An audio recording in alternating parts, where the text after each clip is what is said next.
let's introduce opening speaker, Gabrielle Huria. Gabrielle is the chairman of Ngāi Tahu's freshwater strategy group. Kia ora koutou, ngā mihi nui kia kōrua, Sunny Rawa ko Nick.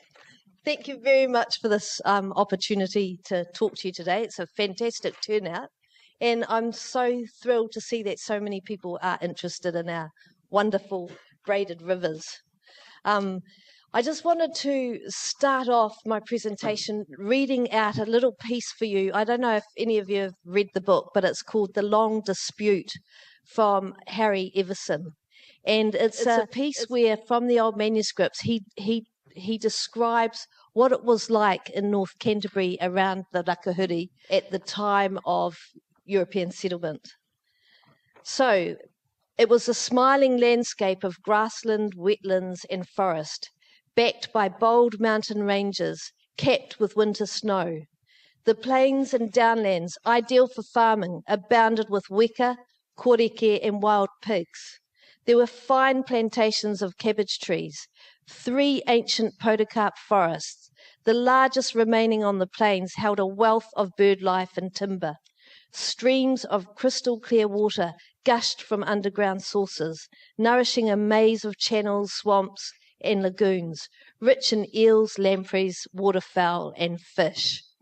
And when you imagine that environment, we can't even begin to really understand how beautiful it must have been and what a loss we've all suffered as a result of what it is now. So I'm the Chief Executive of Te Kura Taka Pini, which is the water company set up within Te Runanga o Ngāi Tahu to deal with fresh water. And the main thing we're doing is taking a statement of claim against the Crown for what we perceive as their mismanagement of fresh water in the Ngāi Tahu tribal area. So I hope I'm not telling my grandmother to suck eggs, but the Rakahuri, my family is an old mahinga kai family, the Hurias from North Canterbury. That's the main area where we're from, and we've spent many generations pre-settlement and post-settlement on the Rakahuri River. And we have what's in Ngāi Tahu called a waka waka, which is a traditional area where only our family can fish. And the way that you keep that waka waka alive is you have to keep it personed through the whole season. So, it used to be much easier to do when our family worked in the freezing works and did things like that, because it was much easier in the downtime to go and fish all season. These days, it's much harder because we've all got jobs in town. And so we meet every year after the mutton bird season. We go mutton birding, white baiting, eeling. We do all the traditional Ngāi Tahu practices. And we meet up for a big mutton bird meal after we've come back from the islands. And then we allocate who's going to fish our waka waka through the whitebait season.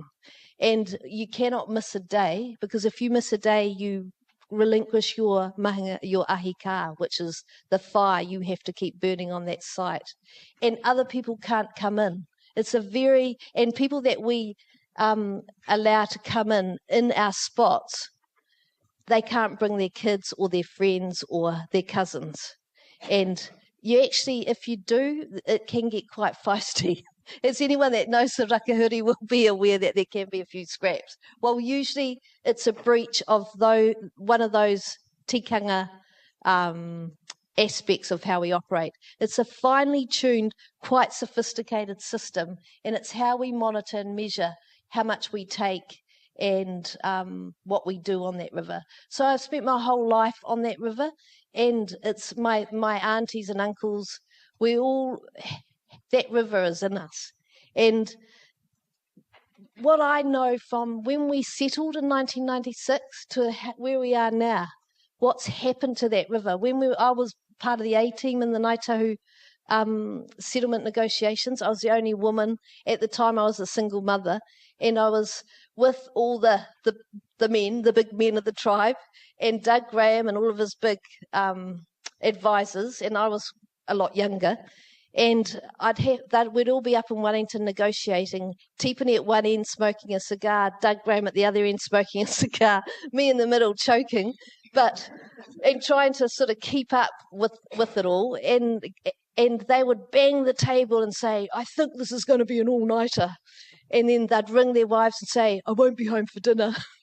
And I had a daughter I had to pick up from school at 4:00 and get her to piano. So it was extremely stressful. And if I did it these days, I'd do it differently. I wouldn't be trying to keep up, but I didn't have the brains back then to think like that. And I thought I could do everything.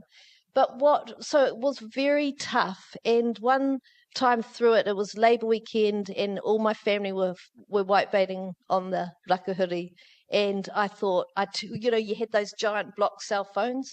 I turned it off, left it at home, went down to the Rakahuri and fished for the weekend. And I settled myself, got my mind back in order, and went through and carried on. So that's just an example of what that river is, our touchstone. It's who we are, and it's where we belong. So, you probably know this, but it's a spring-fed braided river, and they're all its tributaries, and we fish all of them, but we have the specific site by the Taranaki near the floodgates. And the old floodgates my grandfather and his brothers built, and the new ones, which are really old as well, but that's where we are. So it's a treasure for our hapu, Ngāi Tūāhuriri, and our marae is based out at Tuahiwi. And we can be a frosty grouping of people. So if you've approached us and had a bit of a frosty reception, I'm sorry. But there is, we've spent our lives being arrested, having our gears taken. In my family, the stories of going back 4 or 5 generations of people not letting us fish, my grandfather and his brothers figuring out tricky ways to get around the rules. We weren't allowed to fish on the riverbank, so they hired a barge and fished in the river. And then they put rules up to not allow barges in the river. So they went out to Littleton on the train back in the 1920s and got a permit to be hawkers so that they could, how they looked at the rules and how they overcame all the rules through really thinking deeply so they could stay fishing on that river. That's all we ever wanted to do. And that's all we ever are. We're people that fish that river. The whole area was such an important waterway for us, not only for food, but also if you look at the Taranaki and where it goes around Kaipoi Pa, if you're familiar with that, it was like State Highway 1 for Waka back in the day of Kaipoi Pa. It was where it was a transport zone for everybody. It was very, very important. And it still is for us. Then when we spent all of those years fighting the claim. During the 12th, 1848, we signed Kemp's purchase deed. So really we had to sell. It was either going to be sold to us or sold to Te Raupraha, who had just done us over at Kaipoi Pa. So we sold and made the most of what we could. But part of it was that we would have our mahinga kai spots and our papakainga in schools and hospitals. That was included in Kemp's purchase. So it was, as Tipini used to describe it, it was like you put a down payment on a car at a car yard. The Crown put a down payment on us with Kemp's purchase. Then they got in the car and drove away and didn't pay the rest of it. So we are this sort of people. We spent the next 165 years going through commissions, hearings, you name it, arguing our case. And I can say that there's one consistent theme in us, and it's that we're dogged and we'll keep on going generation after generation. And a bit like the Black Prince in the Monty Python, I don't know, you're probably too young for the Monty Python, but they cut off his arms and his legs and he keeps fighting. Well, that's us. And, when we were growing up, my grandfather would talk about, and I wasn't alive when he was around, but he would talk about when the claim comes in, it would be like when the boat comes in, our problems will be resolved. After Kemp's purchase, and we flourished, before Kemp's purchase. After Kemp's purchased, we were impoverished and absolutely poor and weren't allowed to fish anywhere. We had to become poachers in our own space, and we became cattle thieves and poachers, but we didn't see it that way. We saw ourselves as feeding ourselves, which is what we'd always done. We weren't allowed to roam and get waka. We weren't allowed to go anywhere. So we actually went from being wealthy, and Governor Gray talks about visiting us, and we were wealthy and well organised. So by wealthy, I mean we had plenty to eat. That's what we had, and that is still our idea of wealth.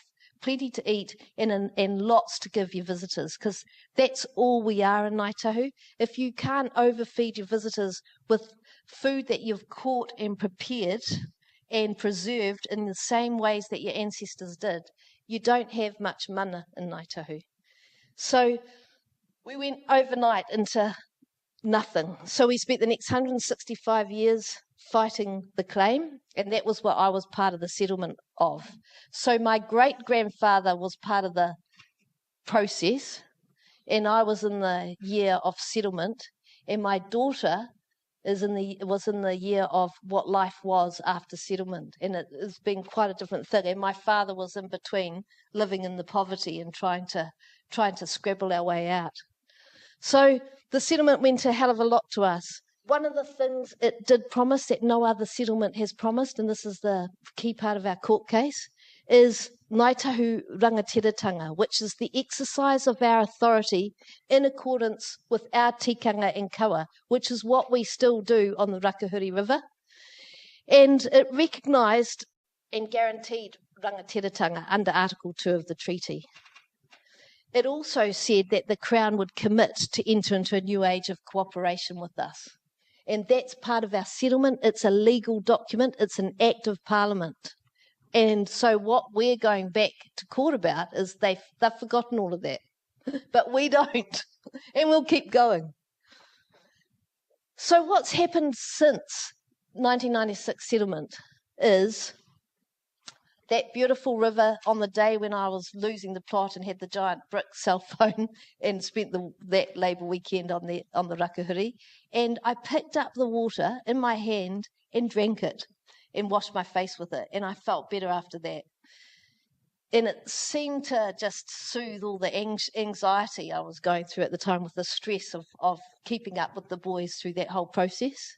And I settled and I was able to carry on. What's happened since? If you picked up the water and washed your face with it now and drank it, you'd get sick. That's exactly what would happen. If you did it in the Taranaki, you'd end up in hospital. If you did it this year, you'd end up with arsenic poisoning from the Daikin spill that happened last year. And just as an aside, where is that at ECAN now? Well, we're following it up, but where is that report on that Daikin spill? Arsenic into that river. And I'll show you a bit of the results of that. So in 2019, Canterbury had 64% of all the irrigated land in this country. Now, the Rakahuri is spring-fed. It's a magnificent river. It's a beautiful river. And when you stand down at Whitebatty, you can look up to the mountains. And when I stand there, I know where my grandfather, great-grandfather, and all of my family have stood looking at that same site. And we've got waiata and our own oriori that describe what it is like to look up at those mountains. And there's one in particular about a woman, and it's a beautiful one, and she's crying because she's looking up at the mountains wanting to fish, but because it's that time of the month, she's unable to fish. And so she's grieving about that. And it's a really ancient old waiata that we've got that, it just connects me to that place so much. Now when you look at it, there's over 740 resource consents to take and put rubbish into that river. It's like a broken old lady. It can't sustain it. And it gets worse and worse every year. It's also been afflicted by dairy farming. With the increase in 2002 to 2019, the increase in cattle numbers increased by 937%. I can't even fathom what sort of statistic that is. And the application of fertiliser by 306%. The governing bodies of our environment, who thought that could ever be something that was a good idea? This is what I can't, I think my generation, who's thinking about this? Who's even, don't get me started on it because I'll just carry on. We're not against farming, and we know that people need to make a living and want to feed their families. But there's a lack of sensibility in all of this, and there's a lack of thinking about the future. I'll turn to the whitebait season, which is the time of the year I love. And when I get down there and we're whitebaiting, there's nowhere I'm happier in the whole world, actually. And you just forget your troubles. When the earthquake happened, we packed up and took the kids down there for a week. And we had the car faced outwards in case there was a tsunami and another earthquake. We were ready to jump in and race away. But that was the space where we felt we could reset. People will know this is on the season every year. It's the same families in the same spots. And this is some of our people whitebaiting. Last year with the Daikon spill, it was day 2 of the season, and we just got half a bucket of whitebait, and we got a text from ECAN saying we had to get off the river because there'd been a Daikon spill. The rumours going around, and I'm not sure whether it was just rubbish or it was true, was that on Facebook, previous to that, there'd been people saying, because, there's a lot of scraps on the river between mainly my family and other people, but we'd been told that there'd been Facebook stuff saying, we're going to get you black bastards and you're going to pay this whitebait season. There's no facts, we've got no way to justify that, but a couple of the families on the river had seen that on Facebook. Whether or not that was the reason for the Daikon spill, we'll never know. But that same day, arsenic going into the river, these old guys didn't stop. They said, no bastard's going to stop me from fishing on my river. And they carried on whitebaiting, they carried on eating it, and they carried on getting cockles for their lunch every day down at the mouth, which I would never eat now, because I only eat cockles from Dunedin these days, because the ones at the mouth and that piggery going into it look too dirty to me. And the whitebait looks too dirty to me now. It's become grey. Over the years, the water's foul and the whitebait's become grey. So unless you're at the mouth catching it, I probably wouldn't eat it out of there. And so we're in a dilemma this year. How are we going to keep our ahi ka? And how am I going? I don't want to be the generation that loses it, but actually what we eat out of there, I don't feel safe eating anymore. In this job, I know too much about it. This was one of the photos taken after the Daikon spill. When did these sorts of signs become okay in this country? And we collect them when we go around the place. We've got so many of those pictures, and we're actually doing a photographic exhibition at the, next year. It's next year? Yeah. And we will show we've been taking photographs of all the disgusting waterways, particularly in Canterbury, but right through our takiwā. And those signs are everywhere. And what's happened is people who are living in cities don't really understand, unless you're out on the river and engaged in ways that you are. They buy their food in polystyrene containers. They don't really engage in waterways unless you're a fisher person of some sort, or a tramper or something. So they don't really see this creeping poison that's coming up on us. And these are the old guys from Tuahiwi eating their cockles.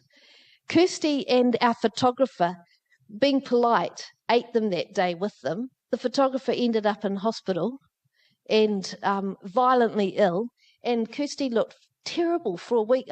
She didn't notice it, but I did, because they were eating cockles out of the place where that arsenic had just come. It goes, you guys will know better than me. It goes into the system. It stays in there forever.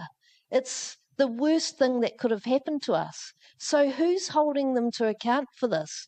This is what we're putting a bit of pressure on ECAN, because we're asking, what are you doing about it? You've done your report, so what are you doing about it now? And if they don't do something, I'll take it back to the runanga and we'll do something about it. This is the sort of sadness of the silt You know, it used to be beautiful stones, now it's silt. The rubbish that comes out of it from places like Pegasus, that disgusting lake that should never have existed. And what sort of waterway has no life in it? It's nuts. I just think, where are people's heads that allow this to happen? We've researched that Pegasus Lake. Of the three conditions on its resource consent, it's non-compliant with two of them. Who holds them to account for that? It's an Auckland property developer that owns it. The Waimakariri District Council doesn't want to take responsibility for it because they know. They spray dicot round it so people can have their nice little fake beaches down to the water's edge in a waterway that they can't swim in, or it has cyanobacteria in. Their dog can't drink it because it will die. This is like, when did this become okay for us in this country? This is the sort of shit that goes on to the, sorry for using a swear word, but it's actual shit. It's cow shit on the whitebait nets. You know, we have whole families that come up from Dunedin and whitebait this season, and when they live in the funny caravans that you might see down there. They live on the river for the season, and they come back to our place sometimes to play. They used to, when our kids were little, to play with our kids, and they would stink of cow poop. So the first thing they did when they came to our place is I'd give them a bath and wash all their clothes. We're eating stuff that we're catching in nets that stink of, I haven't eaten watercress out of any rivers around our place for the last decade. This is the whitebait that we catch. It's not a good colour. It doesn't feel the same. My cousin used to be blindfolded, and it was a bit of a party trick. She'd put her hand in a bowl of Rakahuri whitebait and a bowl of Waimakariri whitebait and be able to tell you the difference. When we were little and camping on the Rakahuri, my uncle would put sticks around the banded dotterel's nests, and we would know not to play on it, play around there, and to be very quiet around there. We sort of grew up with a series of ecological behaviours that became things we did and didn't do on that river. We'd never leave our rubbish there, and if we had to go to the loo, it was always in a particular part, and we had a whole lot of processes around how we cleaned up out of it after ourselves. This was the silt. You know, you would not eat anything out of that. That is all silt up to your gummies, up to the top of your gummies. It's disgusting. It never used to be like that. It used to be beautiful shingle. We took a photo at dawn of that's Te Hau, one of our fishers, walking through the silt. The strong young men go out to the mouth now because you have to be strong to fish there. But people like me can't do that. So we've arrived at this position, and it was led out of Ngāi Tūāhuriri, and my aunts and uncles are traumatised over this river. You know, when they get together and talk about it, they weep, and it's like they're going through a whole loss all over again. And I always try and get them off the subject because I'm going, oh no, we're going to be here for another hour while they weep and go mad about the system and how they've come to this position. It doesn't do anyone any good. It's pretty depressing. So what we've done is taken action. And in October 2020, we filed our claim seeking recognition of our rangatiratanga as per the settlement over freshwater in the tribal takiwā. And the claim is about our authority and our tikanga and our specific history to the freshwater in our takiwā. And the reason we want to have that authority is because we think a new system needs to be designed that has a better way of looking after freshwater in the whole takiwā. We've been working on it. We've been working on the idea since 2008. We've gone around the world and looked at the best managers of freshwater. We've been very connected with the Dutch. We're very connected with Stanford and experts there. We've brought people from Canada. We've put all of our resources into it. We've been logging and cataloguing what's happening in our takiwā on the rivers, with people like Mike Joy helping us gather tests and samples and keeping up with what is actually going on in those waterways. we're really ready for court. We go to court in February next year for 10 weeks. And part of the thing was we've been taking photos around the whole, we think that the system needs to be designed catchment by catchment because they're all very different. And whether we lose or not, we've given it a good shot. I shouldn't say that, actually. I need to touch wood. Because we're as best prepared as we'll ever be, and we will keep going on this because this is our te karemi all over again, but it's about the waterways. Are there any questions?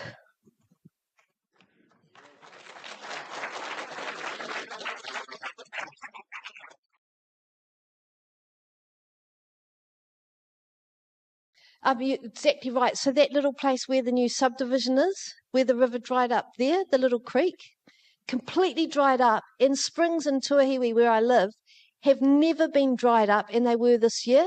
And when we went, we asked exactly that question at ECAN, and they said, 5 dry winters, and this is what you get. But in my lifetime, and I'm older, I've never seen it. It's bullshit. So what we think is they're sucking too much out. And they say things like, it's a dry winter, so that's why the river dries up. It's a dry winter, and they suck too much out. And they put too much shit back in. And so we completely agree with you. And that's the other point that we want to make, is that we aren't like everybody that uses and loves that river, we want to make sure are part of the system going forward. We don't want to cut people out. My cousin who's in his 70s had the opportunity to buy, there was an archaic piece of land law that Tracy Goff owned when he was developing Waikuku, and there were some pieces of land that came up for sale. My cousin wanted it to be his dying wish that he bought that land, and he was a working guy that had saved really well. He put his whole life savings into bidding for that land so that we could actually own a piece of that river. We didn't care that there's water flowing over it, and we chipped in as much as we could. Everybody tried to buy it. ECAN on ratepayer money outbid us, and so we went to them, and they didn't tell us. We said, you should have told us. We could have figured out a joint thing, or we could have done something. And there's no way. But what we wanted to do was to protect it for all the people that use it. Let ECAN do their stuff, but make sure that all the families, us and non-Ngāi Tahu, to have a safe, but to be able to put some controls on the river. So the other thing that we used to get, and still do get very hit up about, is the 4-wheel drives that think they like crate day. So what my cousin used to do, and we can't do it now because it's too, we'll get caught. We used to put a thin piece of wood out across the river with nails in it. And so all the idiots that drove over in their 4-wheel drive would get punches. And that worked really well. Yeah, you can't, but we can't. Yes. But one of the things they should, in what country in the world are you allowed to get in your truck and drive up a river? Except here. This place is like, they don't care. They don't think, and they don't care, and they think it's going to be there forever, and they extract and use it like they don't care. So when we meet with politicians a lot. We met with Prime Minister last week, Minister of Infrastructure, Minister of Finance, and Taka. They have no idea of what it's like down here and how disgusting our rivers are. They don't see it, and they don't care. Everybody's right behind you, what you're saying there, and you're speaking from the heart, and one hell of a lot of history and experience. So thank you very much. You're welcome. Sorry, I could answer later. Gabrielle.